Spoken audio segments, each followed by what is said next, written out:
Hello guys, welcome back to Quick Guide. I'm back with another video, and in today's video I'm going to teach you how to recover Dropbox password. For that, first of all, open up your Dropbox app on your phone. After you open up your app, there you can see the option of sign in. Tap on it.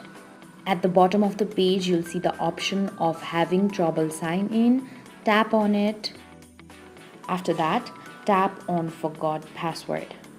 Now you'll have to enter your email address and Dropbox will send you an email with further instructions to reset your password.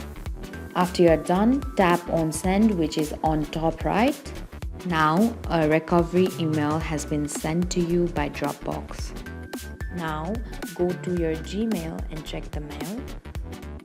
Tap on the blue tab that says reset password. Now you'll have to open with web browser.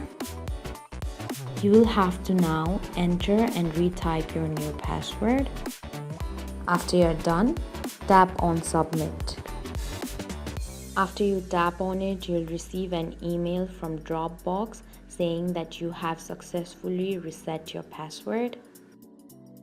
Now go back to your Dropbox application and sign in with your email address and your new password. This way you can easily recover Dropbox password. I hope this video was helpful to you. Don't forget to like, share and subscribe to the channel.